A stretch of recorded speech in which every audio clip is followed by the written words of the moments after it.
هذه المحاضرة أو هذه الكلمة باللغة العربية، إلا أنني لما تكلمت مع الأخ رفيق قلت له واش نديرها بالعربية ولا بالفرنساوية، قال لي اللي بغيتي قلت له نديرها بالفرنساوية. إذن درناها بالفرنساوية. ثانيا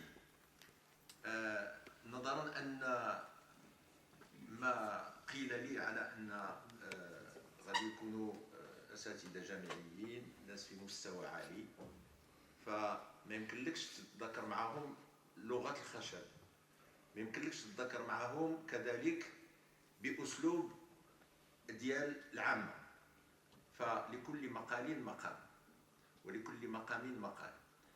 فأنا اختارينا هذه العدالة الجبائية والتنمية المستدامة، l'équité fiscale et le développement durable. Pourquoi? Pour la simple raison que les assises fiscales centrent son travail essentiellement sur l'équité fiscale. Maintenant, qu'est-ce qu'on entend par équité fiscale? Dans mon intervention, je l'ai répartie en plusieurs parties. La première, c'est d'abord trouver l'origine de ce terme. Deuxièmement, l'historique de son évolution jusqu'à notre date actuelle, aussi bien à l'étranger qu'au Maroc, très succinctement.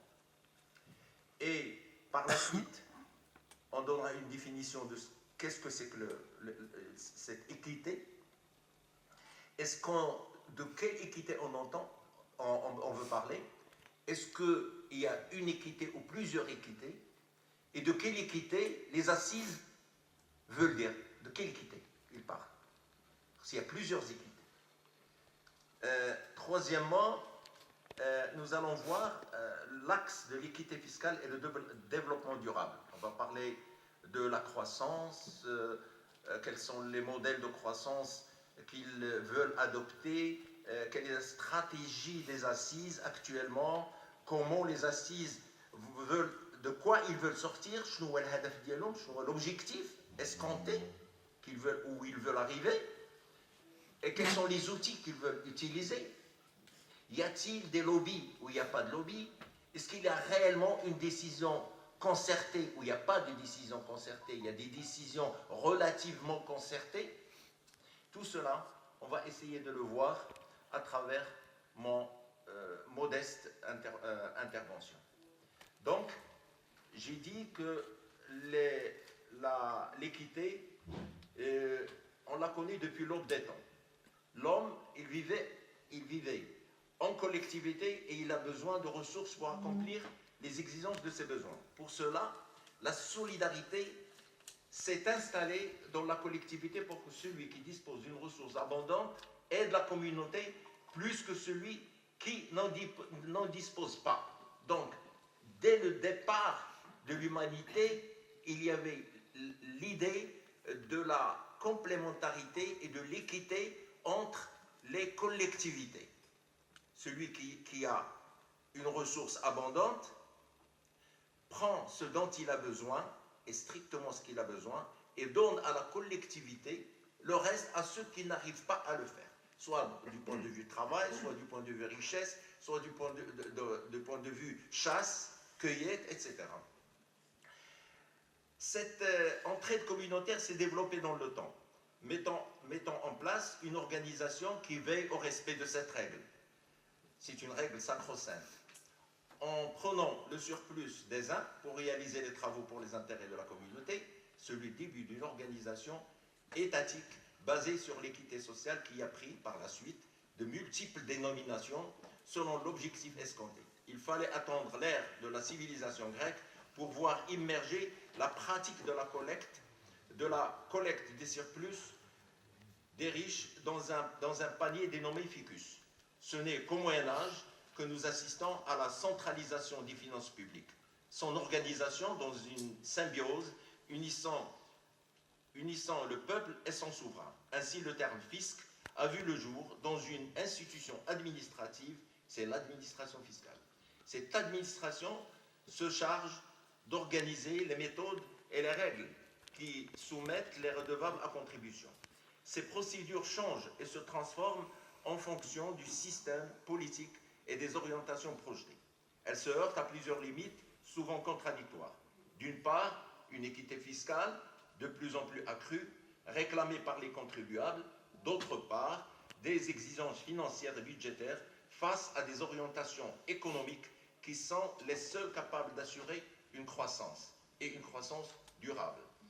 Ceci impose souvent des méthodes et des règles instituées par l'administration. C'est ce qui est communément connu sous le vocable de la réforme fiscale, qui est devenue une sorte de mythe, à telle enseigne que tout le monde est en quête depuis des siècles d'un système idéal, d'impôt idéal, équitable, souple, efficace, et qui permet à l'État une finance équilibrée, lui permettant de fournir une quantité accrue de biens et services gratuits, tout en garantissant une réduction du montant des impôts et une meilleure répartition de la charge fiscale. À ces principes, le Maroc n'en fait pas exception. Et vous allez voir que la fiscalité, elle est à l'origine du protectorat. Le Maroc n'en fait pas exception. Depuis le XVIe siècle, le pays s'est ouvert sur l'économie européenne et a commencé à abandonner son système devenu désuet pour opter progressivement par des réformettes, un système fiscal plus orienté sur l'activité économique. Or, la réticence de certains contribuables à honorer leurs devoirs envers la collectivité a détérioré les finances publiques et a aggravé son endettement vis-à-vis de l'extérieur. Sous la recommandation des créanciers étrangers, une réforme fiscale s'est imposée par l'administration de certains impôts et par la création de certains autres. Le droit de porte, les droits de timbre, les zakat, l'achor ont été remplacés par le tertib, etc. Le système fiscal marocain s'est modernisé avec l'introduction du protectorat. Or, jusqu'à présent, dans les faits, les décideurs ont toujours relégué l'équité fiscale au second rang, alors qu'elle constitue la pierre angulaire de toute action de la société. Pour mieux appréhender ce concept, il convient tout d'abord de le définir et de l'introduire en tant que variable fondamentale à toute réadaptation fiscale ou réforme fiscale préconisée. Avant d'aborder cette définition, qu'en est-il des objectifs du système fiscal marocain qui fera l'objet des assises de fiscalité prévues le 3 et 4 mai 1919 sous le thème « l'équité fiscale ». Le thème central des assises, c'est l'équité fiscale. La note de cadrage des 3e assises nationales sur la fiscalité précise ce qui suit. C'est, je cite, la note de cadrage. L'observation attentive du fonctionnement et de la performance du système fiscal actuel laisse apparaître la pertinence de plusieurs inefficiences et inéquités qui l'empêchent d'atteindre les objectifs incitatifs et redistributifs. L'impulsion du régime de croissance, l'économie marocaine et de relèvement de son inclusivité. Inclusivité sociale, de son alignement sur les impératifs de durabilité environnementale, les points faibles qu'il s'agit de diagnostic d'ensemble et de lever dans le cadre d'une vision partagée et renouvelée de la réforme fiscale. C'est la note de cadrage. Et puis, à la fin, il dit « toute réforme fiscale pertinente et efficiente ne doit pas déstabiliser le cadre macroéconomique car en cas de crise, les dépenses sociales sont les premières à faire l'objet de coupes budgétaires et ce qui pose encore une fois les problèmes d'iniquité et d'inégalité et les aggrave à l'endroit de larges franges de la société. Il apparaît donc ici que les assises fiscales et ceux qui en ont fait le sujet essentiel reste l'équité. Il sort, il revient, il relie le déficit budgétaire et les dépenses publiques et les difficultés des finances à cette équité qui n'a pas été appréhendée d'une manière efficace. Il semblerait que maintenant, elle le sera. On verra, est-ce que c'est vrai ou faux.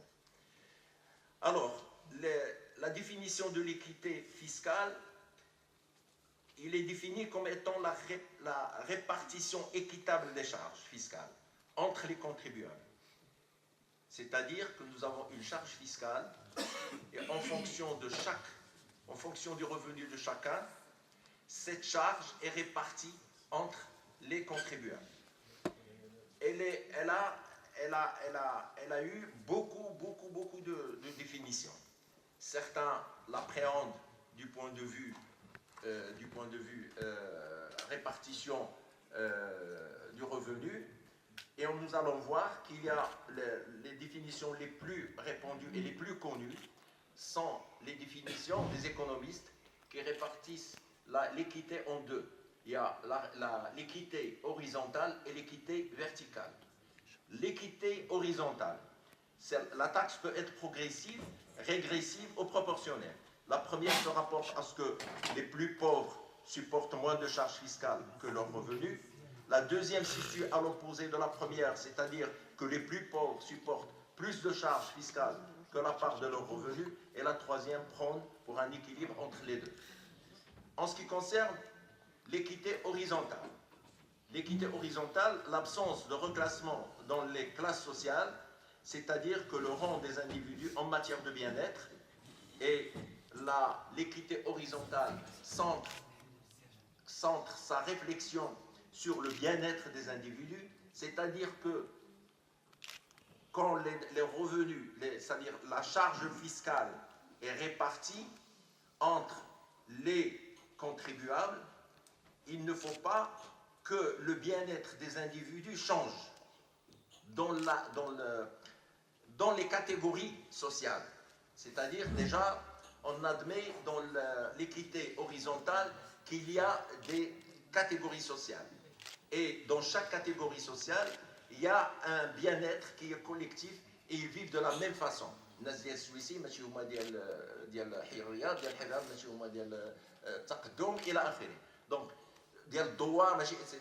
Et chaque agglomération et chaque classe vit dans un niveau de bien-être. Il ne faut pas qu'il soit touché. Le bien-être, tu augmentes l'impôt, ça ne les touche pas, il n'y a pas de problème, à condition que le bien-être reste sauvegardé dans chaque catégorie. Hadith, c'est là l'équité horizontale.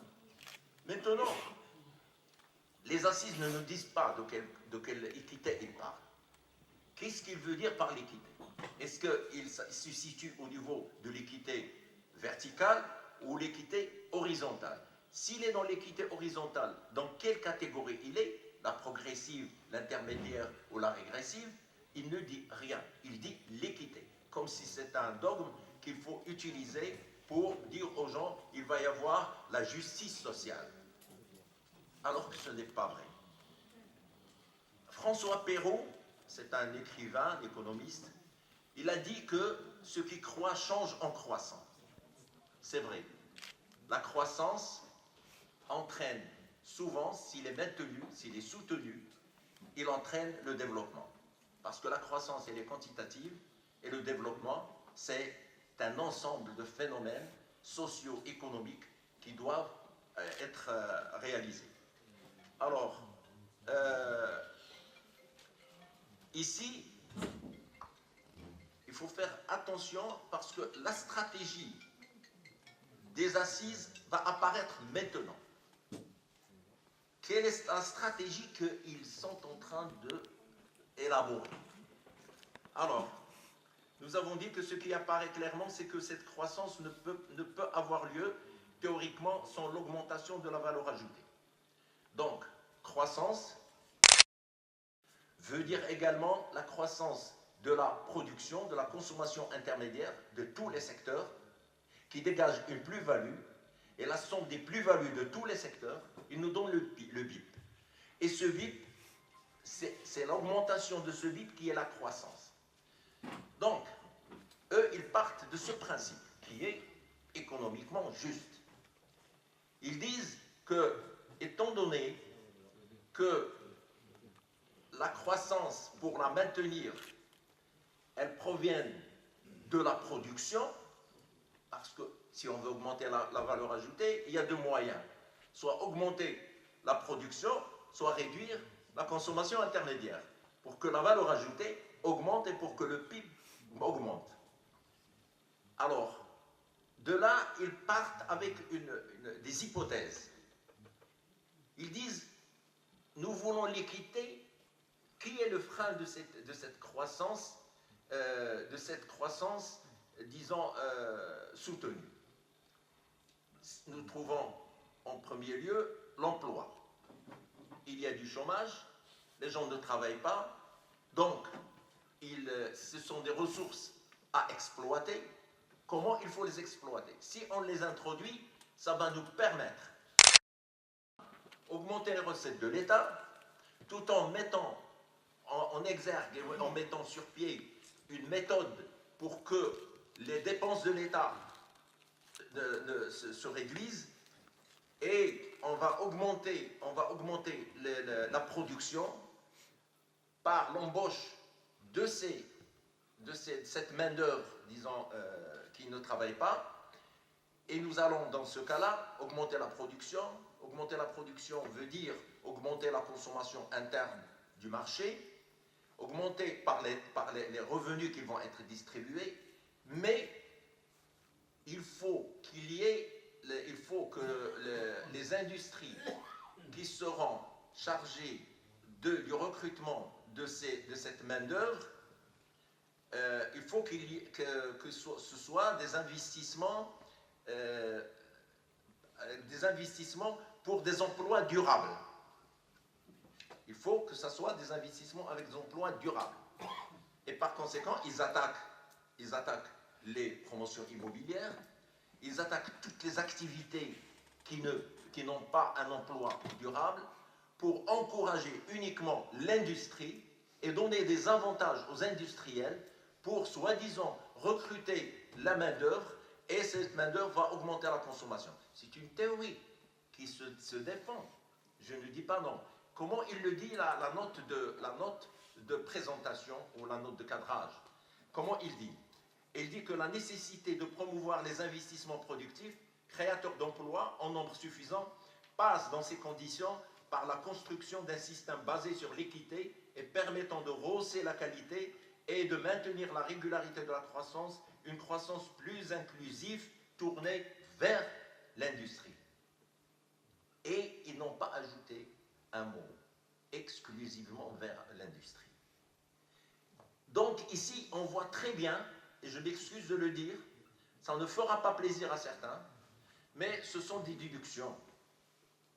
Ça se voit qu'il y a des pressions, des groupes de pression qui sont en train d'orienter la politique fiscale au Maroc. De cette note de cadrage, il apparaît clairement ici que la politique fiscale escomptée projette une croissance durable sur la base de la stratégie suivante: augmenter la consommation interne, je le répète, priver et redynamiser le marché national par l'encouragement des industries à forte potentialité d'emploi durable. Ceci a pour corollaire la réduction du chômage. Deuxièmement, maintenir les dépenses publiques à un niveau très bas par la réduction des investissements publics, ce qui aura la demande nationale. La réduction de la demande nationale agira fatalement sur la réduction du déficit de la demande, c'est-à-dire quand je dis les dépenses publiques. Alors, national agira fatalement sur la réduction du déficit de la dette publique et améliorera la balance des paiements et la balance commerciale. Je leur dis, c'est bon, c'est une stratégie qui peut tourner, à condition que ces industries soient exclusivement orientées vers l'exportation, premièrement. Deuxièmement, les investissements et les encouragements dont ils en profiteront devront obligatoirement être orientés uniquement vers l'industrie de l'exportation. Troisièmement, ils doivent obligatoirement nous garantir un nombre d'emplois stables pendant une durée de 10 ans ou de 15 ans, pour qu'ils puissent bénéficier de ces avantages, parce que c'est la collectivité qui va participer a ses avantages. Ce sont des dépenses fiscales, ou bien ce sont des exonérations, ou bien ce sont des subventions. On va voir qu'est-ce qu'il va sortir. Alors, cette stratégie peut être réalisée en théorie, mais à l'exception des gros investissements industriels, les firmes multinationales qui obéissent à des procédures particulières, cette stratégie, à l'exception, je dis bien, les gros investissements industriels. Les firmes multinationales, ils sont tellement encadrés, ils sont tellement bien structurés que quand ils veulent venir investir, ils imposent leurs conditions. Ils ne viennent pas investir comme ça, ils imposent leurs conditions. Conditions des avantages, quitte à violer des fois relativement les accords, ou bien les accords que le Maroc a avec les pays. Il le dit, nous, si vous voulez qu'on vienne investir chez vous, voilà ce qu'on demande. Exonération de ça, nous voulons des terrains ici, nous voulons des enceintes ici, nous voulons c'est-à-dire encadrés dans telle chose, le Maroc doit supporter ça et ça et ça et ça, etc. Donc, il y a des conditions. On ne parle pas des firmes multinationales parce que ceux-là, ils sont exclus. Donc, cette stratégie de la dynamisation de la consommation interne pour stimuler la croissance ne peut contribuer que si les industriels veulent bien utiliser les dépenses fiscales additionnelles à de nouveaux investissements à forte demande de main-d'œuvre destinée principalement à l'exportation. C'est ce que je viens de dire. En général, ce choix ne peut être isolé dans la stratégie globale macroéconomique. Maintenant, il y a une stratégie fiscale, etc. Mais la stratégie fiscale n'est qu'un élément de la stratégie globale de développement. Il doit y avoir une stratégie globale du développement pour que la stratégie, ou disons l'élément fiscal, ne soit intégré en tant qu'élément, en tant que peut-être dynamo, peut-être non, parce qu'il y a plusieurs secteurs. Il n'y a pas que la fiscalité. La fiscalité importe, oui, mais elle ne peut pas être le moteur de l'économie. Elle ne peut pas être, il ne peut pas tracer à elle seule la stratégie globale de l'État. C'est pas possible, c'est impossible. Ce ne sont que des recettes de l'État et les recettes de l'État, et les recettes de l'État ne constituent pas tout le budget de l'État. Donc, toute stratégie de croissance durable ne peut donner le résultat escompté sans résoudre la problématique du secteur informel. Ils n'ont pas pris en considération de la manière dont elle devrait être prise. Le secteur informel, il n'arrive pas à le cerner. Il n'arrive pas à le cerner. Et il constitue quand même un pourcentage très élevé de l'activité économique. Les PME et les TPE. Les PME et les TPE, selon la note de cadrage, ne rentrent pas dans ce cadre. Parce qu'eux, ils ne peuvent pas faire un recrutement de la main-d'œuvre permanente. Et le tissu industriel marocain est constitué à 90%, sinon à 95%, par les petites et moyennes entreprises, les PME, les TME, l'auto-entrepreneur qui vient de créer maintenant, etc. Donc, toute cette population d'entreprises qui végètent dans les circuits et qui n'est cernée par personne, parce que la CGEM ne les cerne pas, parce que la CGEM, la Confédération CGEM, elle a effectivement des petites et moyennes entreprises, mais ce sont des petites et moyennes entreprises qui sont des satellites des grandes entreprises, des gens qui sont dans la CGEM. C'est-à-dire qu'ils créent des petites entreprises, des petites et moyennes entreprises, pour réguler le prix sur le marché. Et les petites et moyennes entreprises, c'est ديال خويا ديال عمتي ديال نسيبي ديال فلان ديال فلان ديال فلان. Donc, et les autres petites et moyennes entreprises. Alors, il y a les PME, les TPE, les start-up, les activités de services, les nouvelles technologies, les activités numériques, la recherche et développement. Tout cela n'a pas été abordé d'une manière efficace. Et du grand problème des rentiers, qui dépend d'une vraie volonté politique. Je m'excuse.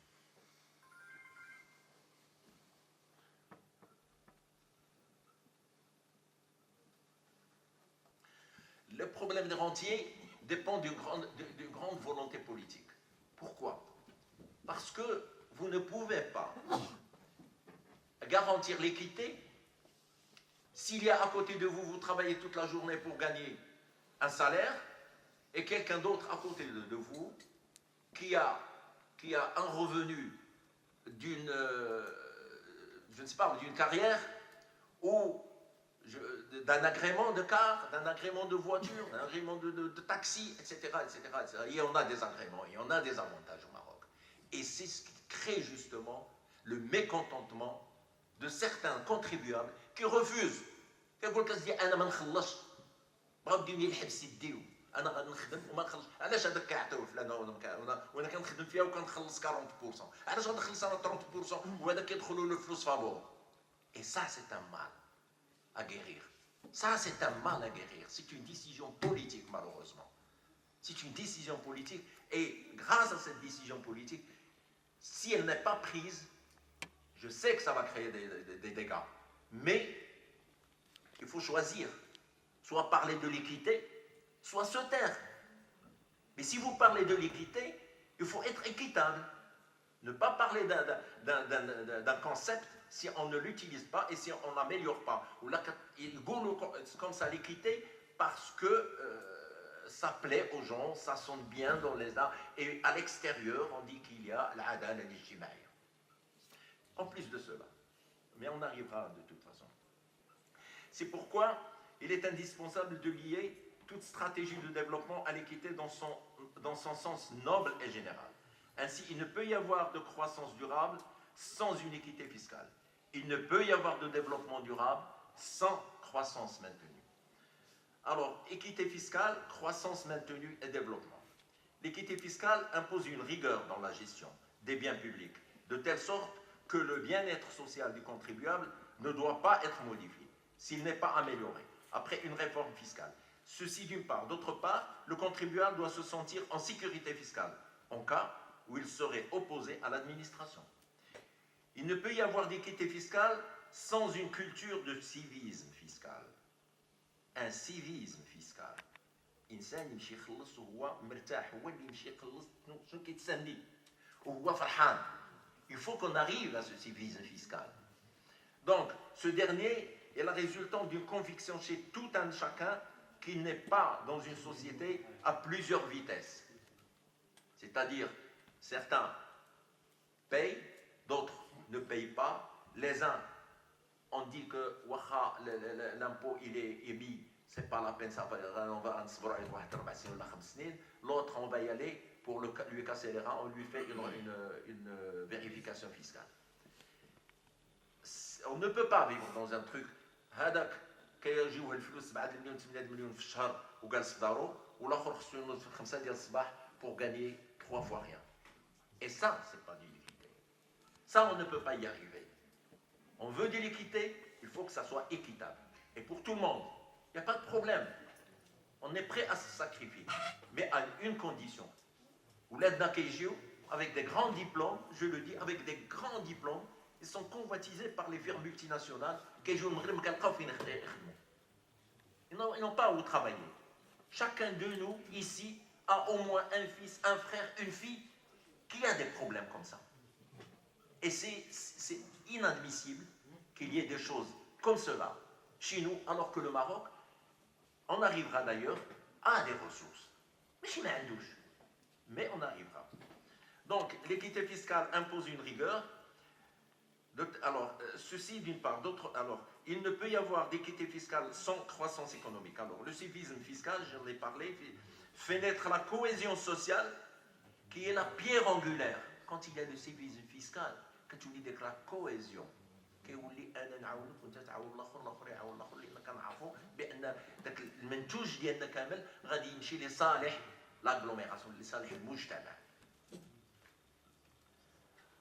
À cette réalité, plusieurs questions nous interpellent. Et là, on rentre dans des questions un peu pertinentes. Peut-il y avoir une équité fiscale et une cohésion sociale dans une société où le contribuable, en cas de contentieux fiscal, est mis à nu devant l'administration fiscale sans qu'il ne soit épaulé et conseillé par des spécialistes et fiscalistes, comme cela est existé dans le cas du Maroc, il faut le créer. L'administration fiscale est constituée d'experts en fiscalité. Le contribuable pauvre contribuable ne connaît rien de la fiscalité. Et je défie quelqu'un qui dit qu'il peut défendre équitablement un contribuable s'il n'est pas outillé pour. Et je sais ce que je dis. Parce que c'est ma profession, c'est mon job. Je fais le contentieux fiscal. Croyez-moi qu'il y a beaucoup d'impositions et de gens qui payent avec, disons que l'imposition, c'est une imposition à tort. Peut-être un inspecteur qui s'est trompé, peut-être un impôt qui n'est pas dû, et le contribuable ne pouvant pas se défendre, ne sachant pas comment se défendre, il va à l'administration pour soit payer, soit négocier. Dans le cadre de la négociation, billahi alaykum, est-ce que quelqu'un a le droit d'éluder une partie du patrimoine étatique? Quand il y a une vérification fiscale, il y a un montant qui est émis, qui est déterminé par l'inspecteur. Deux choses. Soit que l'inspecteur a volontairement augmenté le montant de la vérification, et dans ce cas-là, il a fait du faux et usage de faux, ou d'abzouer, ou il a le montant qu'il a fait sortir dans sa vérification est juste, vrai, et dans ce cas-là, personne n'a le droit d'enlever les deniers publics, il les abandonne. Personne. Le fait qu'il négocie avec les contribuables, est-ce qu'elle est juridiquement valable? Et ça, c'est le devoir des parlementaires. C'est le devoir du Parlement qui doit prendre des décisions. Ah, si خرجتي لي 10 ما كاين مشكل. أنا je me suis trompé, خصك نخلص 10. ولكن إلا خرجتي لي 100 وانا خصني نخلص 10 ملي كنمشي عندك تبقى سميتو تنيغوسي معايا على 50. Et là, malheureusement, le système au Maroc, il faut qu'il soit revu. Revu effectivement. S'ils vraiment, ils projettent dans le cadre de l'équité, de revoir les méthodes de vérification, de revoir les méthodes de négociation, de revoir tout ça, oui, je suis d'accord avec eux. Comment voulez-vous qu'il y ait de l'équité fiscale? Par exemple, je sors de l'administration des impôts, je rentre dans l'administration des douanes. Comment voulez-vous qu'il y ait de l'équité fiscale quand un importateur marocain, il importe un produit de l'Europe, par exemple, dans le cadre du libre-échange, et il est exonéré, et on lui impose un prix à la douane qui n'est pas le prix de la facture. Alors que le code général des douanes est précis. Il dit c'est le prix de la facture. Vous avez fait ça. C'est le système, pas moi. L'inspecteur que chienne. Un système. Ah, c'est le code des douanes. خراج لا استيعاب وسير خويا الرباط سير شو معاهم. كتجي الرباط, alors là c'est le parcours du combattant. Et ça c'est pas normal. Ça c'est pas normal. Si l'administration ne respecte pas les textes, ça c'est grave. Un autre point de vue que je vous le dis, et c'est la réalité. Dans la relecture du Code général des impôts que nous avons effectué il y a 5 mois, je crois, ou 6 mois, il y a eu des commissions qui ont étudié la relecture du Code général des impôts. Qu'est-ce que nous avons trouvé comme aberration? Des contradictions, etc. Donc, et ces contradictions, malheureusement, qui existent maintenant dans le Code général des impôts, eh bien, les contribuables en payent les frais. Pourquoi? Parce qu'ils ne sont pas encadrés. En France, je le dis en connaissance de cause, parce que notre association, l'Institut marocain des conseils juridiques et fiscaux, elle est parrainée par l'Institut des avocats conseils de France. Et nous sommes membres de la Confédération fiscale européenne. Je suis vice-président de l'IFA, l'Association fiscale internationale, dont le siège est à Amsterdam et qui compte 17 000 membres dans l'administration des impôts du Maroc, qui fait le secrétariat général dans le groupement du Maroc et dont je suis le vice-président. Il est inadmissible ce qui se passe actuellement. Parce que, je dis en France, en Hollande, en Angleterre, aux États-Unis, dans tous les pays développés. Quand j'ai prononcé le terme de la Confédération fiscale européenne, parce que toutes les instances du Conseil fiscal de l'Europe sont réunies dans la Confédération fiscale européenne, qui est un organe consultatif et c'est un organe de travail pour les directives de la Commission économique et sociale du cadre fiscal européen.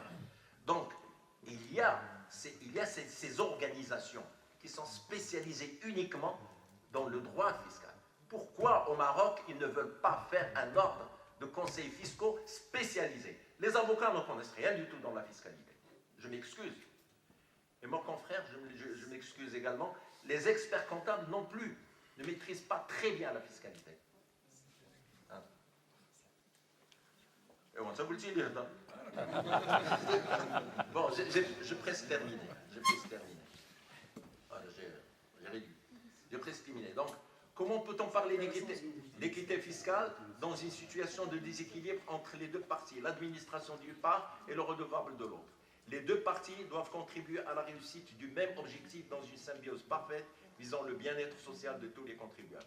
Comment peut-on parler d'équité et de civisme fiscal dans une situation où l'État détient toutes les décisions des modifications des lois de finances et par conséquent du droit fiscal? Comment peut-on parler d'équité fiscale et de civisme fiscal dans une société où l'économie informelle échappe totalement à l'imposition? Comment peut-on parler d'équité et de civisme fiscal dans une société où le taux d'analphabétisme est de 32% en 1917, soit presque un tiers de la population est analphabète? Le taux de chômage n'est pas loin du 10%, le taux de la population active ne dépasse guère les 12 millions, soit près du 1 tiers de la population. Si nous considérons que le 1 tiers de cette population est active dans le secteur informel, il reste 8 millions, soit près de 25% de la population qui supporte la charge fiscale de la totalité de la communauté. Le taux de pauvreté monétaire, selon le rapport du Fonds monétaire international, le taux de pauvreté monétaire au Maroc est de 4,8% de la population, le taux de vulnérabilité est de 12,5%. C'est une réalité qui saigne le cœur, mais elle est là, c'est la réalité. Comment peut-on parler d'équité fiscale dans une société où seuls ceux qui déclarent le fruit de leur labeur sont mis à contribution au même niveau que ceux qui bénéficient des avantages de rente? Comment peut-on parler d'équité fiscale si 0,85% des sociétés détiennent 80% des richesses? 0,85% des sociétés au Maroc détiennent 80% des richesses. Comment peut-on parler d'équité? C'est une réalité. Ça, les chiffres, je ne les ai pas inventés. Barrada, l'autre jour, Mohamed Barrada, il a dit, dans le cadre des assises, il a dit une chose, il a dit que 0,85% des sociétés payent 80% des impôts. C'est ça. Non, 80% d'impôts. Alors, on lui répond que c'est effectivement parce que 0,85% des sociétés détiennent 80% de la richesse nationale des sociétés. Et c'est tout à fait normal. Tu as plus d'argent, tu payes plus. Il ne vient pas nous dire maintenant, parce que M. Brada, qui est actuellement directeur scientifique des assises, M. Brada, c'est un industriel.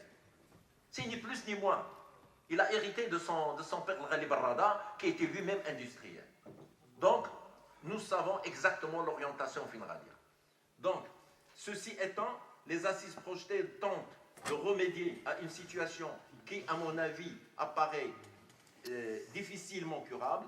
La fiscalité n'est qu'une variable de l'économie et toute stratégie de développement ne peut réussir que dans le cadre d'une participation collective pour réussir cette cohésion fiscale tant souhaitée. À mon humble avis, et malgré tous les problèmes que connaît l'économie marocaine, je juge honnêtement que notre pays est dans une meilleure situation, dans la meilleure situation qui peut lui arriver. À défaut d'élaborer et d'appliquer une stratégie globale basée sur la demande et la consommation et non sur l'offre, déguisée en consommation, dans un emballage d'équité, il serait préférable de garder le statu quo. Ne changez pas ce qui marche. Et tout marche bien, et tout marche comme il se doit. Le Maroc, il est bien. La croissance est bonne. Et je vous remercie infiniment.